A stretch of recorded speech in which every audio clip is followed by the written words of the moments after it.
Hello my dear friends, welcome to Gyansheel education. तो दोस्तों, मेरे पास कई सारे कमेंट्स मेरे वीडियोस के अंदर आए हैं, कई सारे मैसेजेस आप लोगों की तरफ से आए हैं। जिन सब कमेंट्स को और मैसेजेस को पढ़ करके मुझे ऐसा लग रहा है कि आप लोगों के अंदर एक अनावश्यक रूप से एक डर बैठा हुआ है एसएससी यूएफएम को लेकर के। जैसा कि आप देख सकते हो, कमेंट्स के अंदर इस प्रकार की बातें पूछी जा रही है कि एसएससी यूएफएम की वजह से तो कभी भी कोई भी आउट हो सकता है, तो हम एसएससी के अलावा और कौन कौन सी एग्ज़ाम की तैयारी करें जिसका पैटर्न और सिलेबस एसएससी के जैसा ही हो, मतलब कि एसएससी की तैयारी करते करते ही हम उसकी तैयारी भी कर पाएँ। इसके अलावा और भी कई सारे क्वेश्चन ऐसे आ रहे हैं जिसमें आपका पढ़ने का मन नहीं कर रहा क्योंकि एसएससी यूएफएम वाला मैटर आपके सामने आ चुका है। और देखिए ना, ये केवल एक कमेंट या एक मैसेज नहीं है, क्योंकि जैसा आपको पता है कि मैं इंस्टाग्राम पे आप लोगों से पर्सनली चैट करता हूँ। इंस्टाग्राम पे जो आपके ओरिजिनल डाउट्स होते हैं, आपकी प्रॉब्लम्स होती है आपकी किसी टॉपिक को लेकर के, या आपकी कोई पर्सनल प्रॉब्लम है, आप पढ़ाई नहीं कर पा रहे हैं, कुछ भी इश्यूज़ हैं, तो वहाँ पर मैं पर्सनली चैट करता हूँ, पर्सनली बातें करता हूँ। तो वहाँ पर मुझे बहुत सारे क्वेश्चन आ रहे हैं और सबका एक कॉमन कंसर्न यही है कि जो एसएससी यूएफएम है, इसकी वजह से लोगों के अंदर, बच्चों के अंदर एक अविश्वास का भाव पैदा हो चुका है कि अब हम एसएससी की तैयारी करें या ना करें। तो इसके बारे में दोस्तों ना, मैं आपसे अच्छी तरह से बात करना चाहता हूँ, आपकी क्लैरिटी आपको करना चाहता हूँ, ताकि आपको क्लियर हो जाए कि आपको एग्जैक्टली क्या करना चाहिए और सिचुएशन एग्जैक्टली है क्या। देखिए, जिन लोगों ने ये एसएससी यूएफएम वाला इशू सामने लेकर आया है, एक अच्छी नीयत से उन लोगों ने ये काम शुरू किया था और बच्चों के इंटरेस्ट के लिए शुरू किया था। और सबसे अच्छी बात ये है कि ये अपने मुकाम पर पहुंच भी गया, मतलब कि एसएससी ने प्रॉपर राइटिंग में इसका संज्ञान लिया है, मतलब नोटिस डाल करके बताया है कि हमने इसका संज्ञान लिया है और एक एक्सपर्ट कमेटी बनाई है। तो जिन टीचर्स ने या जिन यूट्यूब चैनल्स ने इसके ऊपर संज्ञान लिया और इनिशिएटिव लिया, स्पेशली जहाँ तक मुझे पता है कि शुभम जैन ने इसका इनिशिएटिव लिया था और काफ़ी मेहनत इसके ऊपर की है, जिसका एक पॉजिटिव इम्पैक्ट आया है और बच्चों को इसका बेनिफिट मिल रहा है। बट हुआ क्या ना, इसके साथ में एक डर का माहौल भी तैयार हो गया। बच्चों को ऐसा लगने लगा है कि जो एसएससी का जो यूएफएम होता है, ये तो अल्टीमेटली होगा ही। अगर आप सीजीएल की तैयारी कर रहे हो या सीएचएसएल की तैयारी कर रहे हो, जहाँ पर डिस्क्रिप्टिव पेपर होता है, तो वहाँ पर तो यूएफएम एसएससी लगा देगा और एक जनरल स्टूडेंट्स को भी कंपटीशन से बाहर कर देगा। तो देखिए, जो बच्चा मेहनत कर रहा है, जो अच्छी तरह से तैयारी कर रहा है, ईमानदारी से मेरिट के ऊपर अपनी सिलेक्शन लेना चाहता है, अपनी जॉब लेना चाहता है, उसके अंदर भी एक डर का माहौल बन चुका है। तो सबसे पहले ना, तो मैं आप सबको एक क्लैरिटी कर देना चाहता हूँ कि एग्जैक्टली सिचुएशन क्या है और आपको डरने की ज़रूरत क्यों नहीं है। और उसके बाद में कुछ चैनल से अपील भी करना चाहूँगा, बट पहले हम देख लेते हैं कि एक्चुअल सिचुएशन क्या है। तो देखो, 15 अप्रैल को ना एसएससी ने अपने इस चीज़ के ऊपर क्लैरिटी कर दी थी और एसएससी ने एक नोटिस डाल के बता दिया था कि ये जो मैटर है, ये एसएससी सीजीएल एग्ज़ाम का है। इसमें टोटल 5918 वैकेंसीज थी और एसएससी ने लगभग 32,600 कैंडिडेट्स को इसमें अपीयर कराया था, मतलब कि इतने बच्चों ने इसमें एग्ज़ाम दिया था डिस्क्रिप्टिव, जिससे 4560 स्टूडेंट्स डिस्क्वालीफाई हुए थे यूएफएम को लेकर के। अब दोस्तों है ना, आप सबसे पहले एक बात समझो कि जो 4560 स्टूडेंट्स डिस्क्वालीफाई हुए थे यूएफएम में, ऐसा नहीं है कि सारे के सारे स्टूडेंट्स के साथ ही गलत हो गया। ये बहुत ही इंपॉर्टेंट बात आपको समझना पड़ेगी। नो डाउट कि कुछ बच्चों के साथ में अनफेयर हुआ है, कुछ बच्चों को गलत तरीके से डिस्क्वालीफाई कर दिया गया है, 0 मार्क्स अवॉर्ड किए गए हैं, बट इसका मतलब ये नहीं है कि सारे के सारे बच्चे ही गलत तरीके से डिस्क्वालीफाई हुए हैं। मैं आपको बता दूं, ज़्यादातर बच्चे इसलिए डिस्क्वालीफाई हुए, इसलिए उनको 0 नंबर मिले हैं क्योंकि वो यूएफएम उन पर अप्लाई होता था। एसएससी ने यहाँ पर क्लियर कट लिखा हुआ है कि अपने एग्ज़ाम आंसर शीट में, आंसर बुक के अंदर आप कोई भी ऐसी पर्सनल आइडेंटिटी आप छोड़ते हो, जैसे कि आपका नाम, आपका रोल नंबर, आपका एड्रेस, या ऐसी कोई भी चीज़ आप लिखते हो या कोई मार्क बनाते हो जिससे कि पता चलता है कि ये आप व्यक्ति हो, ठीक है, ये आपकी आइडेंटिटी शो करता है, तो वो अनफेयर मीन्स में आता है। तो देखिए, इसमें ज़्यादातर बच्चे जो थे वो इसीलिए डिस्क्वालीफाई हुए क्योंकि उन्होंने कुछ ऐसा किया होगा या गलती से उनसे हो गया होगा। और जो कुछ बच्चे थे जिन्होंने रिप्रेजेंटेशन डाला है, जिनका गलत डिस्क्वालिफिकेशन हुआ है, उनको भी एसएससी संज्ञान लेकर के ठीक करेगा, क्योंकि एसएससी ने एक चीज़ कमिट की है कि एसएससी एक एक्सपर्ट कमेटी बनाएगा। तो आपको ये समझना पड़ेगा कि एसएससी ने ऐसा नहीं किया कि सबको अनफेयरली बाहर निकाल दिया, ठीक है। तो आप ये चीज़ समझिए कि ये जो प्रोसीजर है अनफेयर मीन्स का, ये होना तो ज़रूरी है ही, ये होना ही चाहिए, बिकॉज अगर ये नहीं हुआ तो इसमें फिर चीटिंग के चांसेस बढ़ सकते हैं। हो सकता है कि कोई बच्चा सच में अनफेयर मीन्स को यूज़ करके आप क्वालिफाई हो जाए या जॉब ले ले। तो हमारी फ़िलहाल एक्सपेक्टेशन यही है कि एसएससी इसमें अच्छा इनिशिएटिव लेगा और एसएससी इसको रेक्टिफाई करेगा, अपनी जो गलती है उसको। और जो कुछ बच्चों का गलत डिस्क्वालिफिकेशन हुआ है, जो गलत तरीके से जिन बच्चों को बाहर किया है एसएससी ने, उनको वापस से वो उसमें लेकर आएगा और उनको, मतलब उनके जो मार्क्स एक्चुअल हैं, उनको अवॉर्ड करेगा। और जहाँ तक आप देख सकते हो ना, अभी भी एसएससी काफ़ी हद तक सुधर चुका है। मतलब आप पुराना रिकॉर्ड अगर एसएससी का देखोगे, उसके बाद से अभी 2019 वाला टियर 1 हुआ है, ये टाइम पर हुआ। इसके पहले बहुत सारी एग्जाम्स ऐसे हुई थी जिसमें एसएससी ने अपना स्टेटस रिपोर्ट निकाला, और वो रेगुलरली निकालता रहता है स्टेटस रिपोर्ट, जिसमें वो बताता है कि उसने ये कमिटमेंट किया था कि इस एग्ज़ाम का रिजल्ट इस समय आएगा, और एक्चुअल में उस समय वो लेकर आया। और दोस्तों, मेरा एक्सपीरियंस बहुत लंबा है एसएससी का, मैंने बहुत ख़राब दौर भी देखा है एसएससी का। उससे अगर कंपैरिजन किया जाए ना, तो इस समय एसएससी बहुत अच्छी सिचुएशन में है। तो ठीक है, तो आप डिस्करेज ना हो, आप ऐसा मन अपने छोटा ना करें, हताश ना हो कि एसएससी में ऐसा हो जाता है। बस यही है कि मतलब जो चैनल से जिन्होंने इस इशू को अपने अपने चैनल्स पे, अपने अपने प्लेटफॉर्म्स पे रेज़ किया था, और ये अल्टीमेटली एसएससी तक पहुंचा है सबके प्रयासों से, उन सबसे यही रिक्वेस्ट है कि एक छोटा सा वीडियो या छोटा सा ऑडियो रिलीज़ कर दें, या फिर अपने कम्युनिटी टैब में ही लिख कर ही खाली बच्चों को ये सांत्वना दे दें कि ऐसा कुछ नहीं है कि एसएससी यूपीएम सब पे लग जाएगा और सब बाहर हो जाएंगे। क्योंकि हो क्या रहा है ना, इसकी वजह से एक बच्चा डिस्करेज हो रहा है, बच्चे डिस्करेज हो रहे हैं, और बार बार वो ये मन में सोच रहे हैं कि फिर एसएससी की तैयारी करें ही क्यों, हम इतनी मेहनत करें ही क्यों, अगर हमें डिस्क्वालीफाई अननेसेसरीली होना है। तो मेरी रिक्वेस्ट सभी टीचर्स से, स्पेशली शुभम से, क्योंकि शुभम सबसे ज़्यादा समझते भी हैं इस चीज़ को, उनको मालूम भी है और उन्होंने इनिशिएटिव लिया भी है। तो उनसे रिक्वेस्ट करूँगा कि आप छोटा सा एक अपने तरफ से एक कुछ भी एक स्टेटमेंट रिलीज़ कर सकते हैं, जिसमें आप बच्चों को कंसोल कर सकते हैं कि ऐसा कुछ नहीं है, और वो पढ़ाई पर फोकस करें। इसके अलावा मुझसे कई सारे बच्चे बार बार पूछते हैं कि कौन से ऑनलाइन क्लासेस इस समय ले लें, क्योंकि अभी लॉकडाउन चल रहा है, खाली बैठे हुए हैं, तो क्योंकि ऑफलाइन क्लासेस तो आप ले नहीं सकते, तो कोर्स कौन सा बाय करें या कौन सी मॉक टेस्ट बाय करें। देखिए, जैसा कि कई बच्चों को ये पता है कि मैं कभी भी किसी ऑनलाइन कोर्स को स्पॉन्सर नहीं करता, मैं केवल एक ही चीज़ को स्पॉन्सर करता हूँ, और वो है सेल्फ स्टडी। आप अगर सेल्फ स्टडी को पकड़ के चलोगे तो आपको ना ही किसी कोर्स की ज़रूरत है, ना ही किसी टीचर की ज़रूरत है। अगर आप सेल्फ स्टडी करना जानते हो तो आप किसी भी एग्ज़ाम को, केवल एसएससी की बात नहीं कर रहा मैं, ये एबिलिटी अगर आपने डेवलप कर ली सेल्फ स्टडी वाली, तो आप इंडिया की कोई सी भी एग्ज़ाम क्रैक कर सकते हो।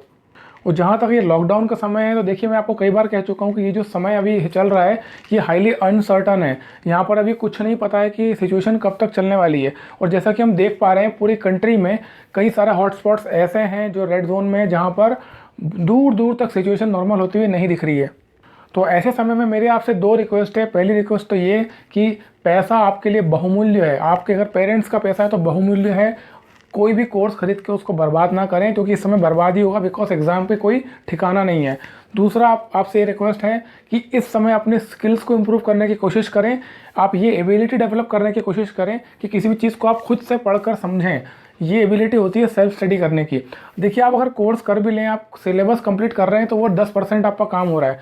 सिलेबस कंप्लीट कर लेने से एग्ज़ाम क्रैक नहीं होती है। अगर आपको अच्छी रैंक लेकर आना है, टॉप 100 में आना है, टॉप 10 में आना है, सिंगल डिजिट रैंक लेकर आना है, तो एकमात्र चीज़ जो आपको हेल्प करेगी वो आपकी प्रैक्टिस। और प्रैक्टिस मांगती है बहुत सारा परसेवरेंस, बहुत सारा हार्डवर्क, बहुत सारा पेशेंस। अगर आप ये तीनों चीज़ आपके अंदर है तो ही आप एग्ज़ाम क्रैक कर पाओगे। और ये तीनों चीज़ें दोस्तों आपको खुद को डेवलप करना होती है, ये कोई बाहर से आपको नहीं दे सकता। स्पेशली जब ऑनलाइन कोर्सेज आप करते हो ना, तो वहाँ पर तो क्या होता है, जहाँ तक मुझे पता है, लाइव क्लासेस में भी डाउट्स तो इतने क्लियर हो नहीं पाते हैं। और उसके बाद ज़्यादातर क्या होता है, आपके सिर्फ सिलेबस कंप्लीट होता है, मतलब आपको सिर्फ एक कंटेंट डिलीवर कर दिया जाता है, उधर से बोलो और आपने जैसे सुन लिया और लिख लिया, इससे ज़्यादा कुछ नहीं हो रहा है। फिर जो आपके लेवल पे, पर्सनल लेवल पे जो प्रैक्टिस करना है, वो आपको खुद ही को करना है, अपने ऊपर काम आपको खुद ही को करना है। तो बेहतर होगा कि इधर उधर भागने से अच्छा है, नई नई चीज़ें परचेज़ करने से अच्छा है, आप अपने आप पे काम करें। अगर आपने ऑलरेडी कोई कोर्स ज्वाइन कर रखा है तो बहुत अच्छी बात है, जो आपने ज्वाइन किया है उसको अच्छे से यूटिलाइज़ करो, उसको अच्छे से पढ़ो, वो जो बता रहे हैं, जो भी आपको समझा रहे हैं, वहाँ से आप मैक्सिमम बेनिफिट लेने की कोशिश करो।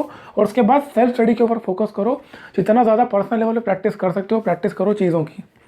अब एक लास्ट और एक बहुत ही इंपॉर्टेंट चीज़ जो मुझसे क्वेश्चन और पूछा गया है, 2-3 लोगों ने पूछा है क्वेश्चन कि क्या अब आने वाले समय में, क्योंकि कोरोना जो है वो तो लंबे समय तक चलेगा, अभी 2020 तो आपका समझ लो पूरा गया, मतलब इसमें सिचुएशन नॉर्मल हो भी जाए, मान लीजिए पूरे इंडिया में केसेस ना भी आए, तो भी गवर्नमेंट इसको हल्के में नहीं लेने वाली है, ठीक है, क्योंकि ये एक ऐसी महामारी जो छूने से फैल रही है।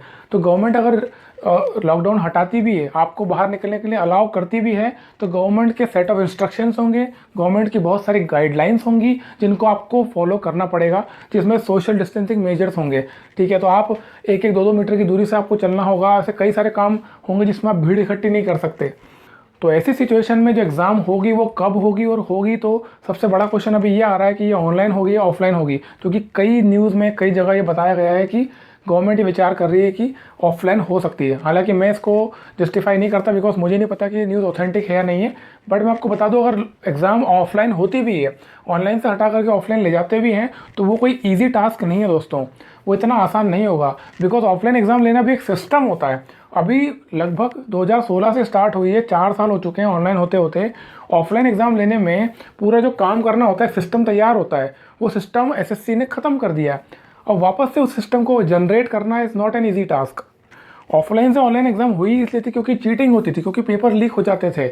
ऑनलाइन एग्ज़ाम में जब एग्ज़ाम होती है तो एक सेंट्रल सर्वर होता है, उस सेंट्रल सर्वर से at a time paper release होता है, तो वहाँ पर जो पेपर लीक होने के चांसेस बिल्कुल ना के बराबर होते हैं। लेकिन ऑफलाइन में क्या होता है, पेपर एक प्रिंटिंग प्रेस में छपेंगे, छपने के बाद वो स्ट्रॉन्ग रूम रहता है जहाँ की जिसको सर्वेलेंस के अंदर रखा जाता है, वहाँ से वो डिस्ट्रीब्यूट होते हैं एक साथ। डिस्ट्रीब्यूशन थोड़ा सा पहले करना पड़ता है बिकॉज वो पूरे इंडिया में एक साथ डिस्ट्रीब्यूट होना है, तो ये डिस्ट्रीब्यूशन सिस्टम फिर से तैयार करना, उसके बाद में फिर सेंटर्स अलॉट करना। सेंटर्स क्या होंगे, अलग अलग गवर्नमेंट स्कूल्स होंगे जो सरकारी स्कूल्स होते हैं पूरे इंडिया में। तो सरकारी स्कूल तो बंद पड़े हुए हैं, स्कूलों के कोई अभी आते पते नहीं कि स्कूल चालू होंगे बिकॉज बच्चों को बाहर निकालना बहुत बड़ा रिस्क है इस समय।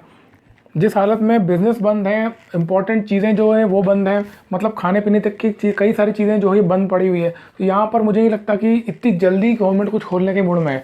हाँ, एक बात ज़रूर है कि ये होगी ज़रूर। जो एक बहुत सारे क्वेश्चन ये आ रहे हैं, बहुत सारी अफवाहें उड़ रही है कि एग्ज़ाम कैंसिल हो जाएगी, वो सीधे अगले साल होगी, या फिर ये भी हो रहा है कि वैकेंसीज़ कैंसिल होगी। तो मैं आपको बता दूं दोनों चीज़ों का जवाब क्या है कि सरकार जो होती है ना, प्राइवेट कंपनी नहीं होती है। एक प्राइवेट कंपनी के अंदर और गवर्नमेंट के अंदर क्या फ़र्क होता है, प्राइवेट कंपनी जो होती है ना वो प्रॉफिट के लिए काम करती है। प्राइवेट कंपनी डूब सकती है, सरकार प्रॉफिट के लिए काम नहीं करती है, सरकार सर्व करती है पब्लिक को, और सरकार कभी डूब नहीं सकती, सरकार सबसे अमीर होती है। प्राइवेट जॉब जा सकती है डेफिनेटली, पूरे इंडिया पूरे वर्ल्ड में जैसा कि एस्टिमेट किया जा रहा है लगभग 14 करोड़ प्राइवेट जॉब्स जा सकती है, बट गवर्नमेंट जॉब्स कभी नहीं जाने वाली है बिकॉज गवर्नमेंट को तो काम करना ही किसी भी सिचुएशन में। प्राइवेट जॉब्स क्यों बंद होगी, क्यों चली जाएगी लोगों की, बिकॉज मान लीजिए कोई किसी मोबाइल कंपनी में काम करता है, कोई किसी ऑटोमोबाइल कंपनी में काम करता है, कोई कार वाली कंपनी में काम करता है। ये ऐसी चीज़ें हैं जो कि हर कोई खरीद नहीं रहा।